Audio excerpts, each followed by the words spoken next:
Okay, so things are getting absolutely wild right now, and I need to break down what's been happening over the last 48 hours because the mainstream media is not giving you the full picture. We're talking about international lawsuits, major diplomatic fallouts, and a level of chaos that honestly feels unprecedented. Stay with me here because this is a lot to unpack. Let's start with something that just happened that could have massive legal implications. For the first time, families of victims have filed a lawsuit against the U.S. government over what they're calling wrongful death and extrajudicial killings. This stems from incidents that happened off the coast of Venezuela back in October, where two men from Trinidad were killed during what the government claimed was a drug interdiction operation. But here's where it gets really serious. The families are saying these weren't drug dealers. They're saying these were fishermen on a fishing boat who were killed without due process, and they filed a federal lawsuit demanding answers. Now, why does this matter? Because this opens up something called discovery. That means the government is going to have to produce documents, communications, and evidence about what actually happened. This could expose a lot more than just this one incident. Moving on to something that might seem smaller but actually tells you a lot about the current state of things. Another major artist just pulled out of performing at the Kennedy Center. Now, if you're not familiar, the Kennedy Center is one of America's most prestigious performing arts venues. It's been around for decades, it's always been profitable, it's always been popular. But something has changed recently. A world-renowned composer just released a statement saying he's withdrawing his symphony from the Kennedy Center. And this wasn't just any piece, it was a symphony about Abraham Lincoln. His reason? He said the values of the Kennedy Center today are in direct conflict with the message of his symphony. Think about that for a second. An artist is pulling a piece about Abraham Lincoln because he feels the venue no longer represents those values. And this isn't an isolated incident. There's been a mass exodus of artists from this venue. Back in February of last year, another major artist quit. Since then, it's been a steady stream of people saying, "We don't want to be associated with this anymore." When artists who've worked with an institution for years suddenly start walking away, that tells you something fundamental has changed. But the really big story that's not getting enough attention is what's happening on the international stage. Because while all this domestic chaos is unfolding, world leaders are literally reorganizing the global economic order and cutting the United States out of it. Just this week, the European Union and India signed what's being called the mother of all trade deals. We're talking about a free trade agreement that covers nearly 2 billion people. 2 billion. That's the largest trade bloc ever created between two democratic regions. And the United States? Not part of it, not even consulted. The president of the European Commission specifically framed this as the world's two largest democracies coming together. That's a direct message. When you've historically been seen as the leader of the democratic world, and now the two biggest democracies are making deals without you, that's not just economics, that's geopolitical realignment. And it's not stopping there. The UK, Germany, Denmark, and other European countries just signed a massive clean energy pact. They're pledging to deliver 100 gigawatts of offshore wind power through large-scale joint projects. These are the kinds of initiatives the US used to lead. Now we're not even at the table. So how is the administration responding to all of this? Well, they claimed that the Canadian Prime Minister called the president to apologize for criticizing him at a recent international summit. Senior officials went on TV saying, "We got an apology." He said he was sorry for what he said. They made a big deal about it, tried to frame it as other countries backing down. Except there's one problem. The Canadian Prime Minister immediately held a press conference and said, "That's not what happened at all." He literally told reporters, "To be very clear, I meant what I said. I'm not walking anything back." So either there was a massive miscommunication, or someone is lying about the contents of a call with a foreign leader. And this apparently isn't the first time this has happened. This is chapter 1378 of this pattern. Now let's talk about what's happening domestically, because there's a situation in Minnesota that's getting really ugly. After a confrontation at a protest, a senior administration official called a private citizen a domestic terrorist on national television. This isn't a formal charge. This isn't after a trial. This is a government official labeling someone a terrorist in the media. When reporters asked if she was standing by that characterization, she basically dodged the question and said investigations are ongoing. But here's the problem. You can't unring that bell. Once you've publicly labeled someone a domestic terrorist on national TV, that person's life is changed forever, regardless of what any investigation finds. And when asked if there would be any accountability for making such a serious public accusation without charges, the answer was basically no. In fact, they said the official in question isn't going anywhere and will continue in their role overseeing multiple major departments. Meanwhile, there's this bizarre focus on promoting a movie that absolutely nobody asked for, while people are struggling with unemployment, while families can't afford rent, while there's a legitimate crisis happening with long-term unemployment at historic highs. There's a big PR push for a vanity project that cost $40 million to make and another $30 million to promote. They put it in 1,400 theaters across the country. The ticket sales? Absolutely abysmal. And the person at the center of this movie is giving interviews talking about how instrumental they were in managing things, completely oblivious to the fact that one of the offices they claim to have established no longer even exists. It's like watching someone take credit for renovating a building that's been demolished. But here's where things get really serious from a constitutional perspective. A member of Congress just announced they're drafting articles of impeachment for a cabinet secretary. Now, impeachment is supposed to be reserved for the most grave offenses. It's not something that gets thrown around lightly. The congressman making this announcement said that weaponizing a federal agency to harm American citizens, deport veterans who served their country, and then repeatedly lying about these actions meets the standard for impeachment. He specifically said that the department in question was created to make Americans feel safe and secure, but now millions are living in fear because of that department's actions. This is significant because it's not just partisan noise. This congressman is putting his name on articles of impeachment, which means he believes the evidence is strong enough to warrant the most serious constitutional remedy available.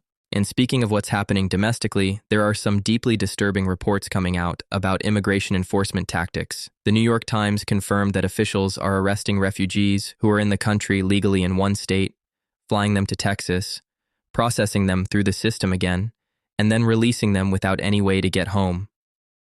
Think about what that means. These are people who came here through legal channels, who have paperwork, who have done everything by the book, and they're being arrested, transported across the country, put through a process they've already completed, and then abandoned. It's not clear what the legal justification for any of this is. And there are photos emerging from detention facilities in Texas that are genuinely shocking. There was a protest at one facility where you can see people in identical clothing. Some people are comparing it to scenes from dystopian TV shows, banging on barriers, screaming to be let out. The visual is absolutely haunting. And this isn't just about the visuals. People are dying in these facilities. Last year, we're talking 30 to 40 deaths. This year, in just January alone, someone is dying in a detention facility every other day on average. Every other day. These are human beings dying in U.S. custody, and there doesn't seem to be any accountability or even acknowledgement that this is a crisis.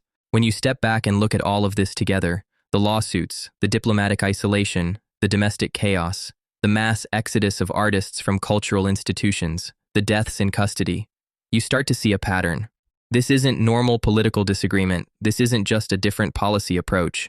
This is a fundamental breakdown of norms, institutions, and international relationships that took decades to build. The international trade realignment alone should be front-page news every single day. When the European Union and India create a trading bloc of 2 billion people without U.S. involvement, that's a seismic shift in global power dynamics. That's the kind of thing that has consequences for generations. When Canada, our closest neighbor and one of our most important allies, publicly calls out lies about diplomatic conversations, that damages trust that's essential for cooperation on everything from defense to trade to environmental policy. When artists who've spent their entire careers working with prestigious American institutions start walking away because they can no longer reconcile their values with those institutions, that's a cultural crisis that reflects something deeper. And when members of Congress are drafting articles of impeachment against cabinet secretaries, when lawsuits are being filed over extrajudicial killings, when people are dying in custody at rates we haven't seen before, that demands attention and accountability. The problem is that there's so much chaos happening simultaneously that it's hard to keep track of any single story. It's like a fire hose of crises. And maybe that's intentional. Maybe the strategy is to create so much noise that people can't focus on any one thing long enough to demand answers. But we have to try.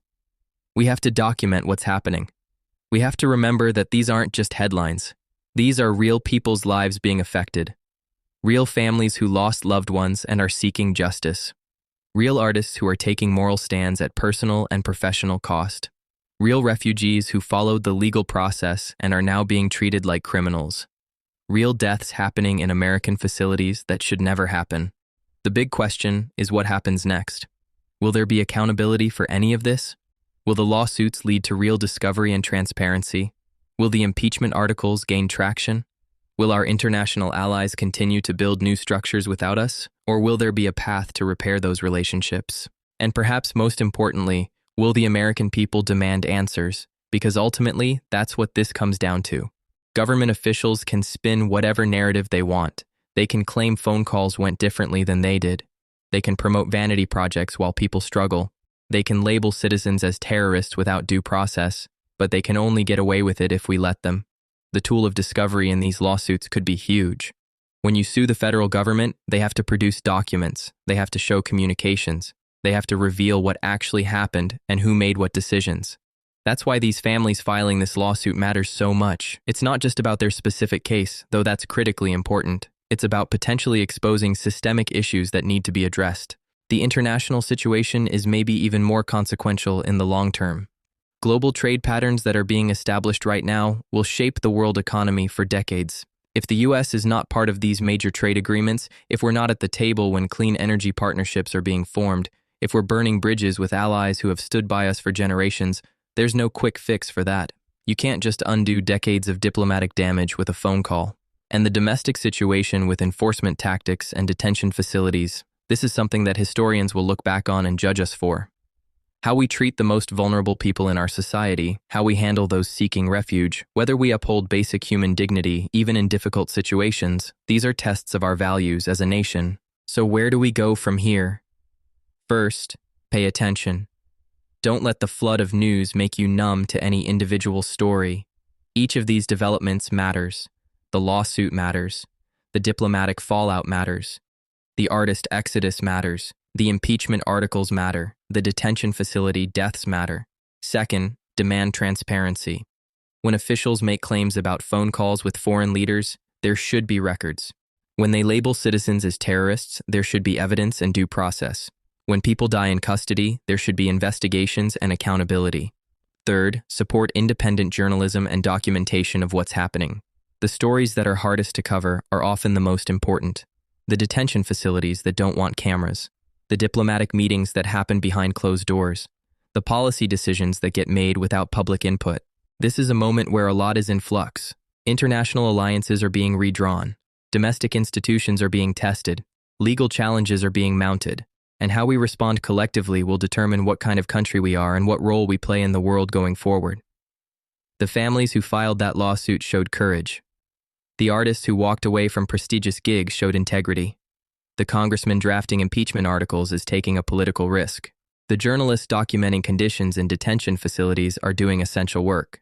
The foreign leaders speaking truth about diplomatic conversations are upholding their responsibility to their own people. Now it's on the rest of us to pay attention, stay informed, and demand the accountability that makes democracy work. Because when you add up everything that's happened just in the last few days, the legal challenges, the diplomatic isolation, the cultural pushback, the congressional action, the documented abuses, it's clear we're at an inflection point. This isn't politics as usual. This is a stress test of our institutions, our values, and our commitment to truth and accountability.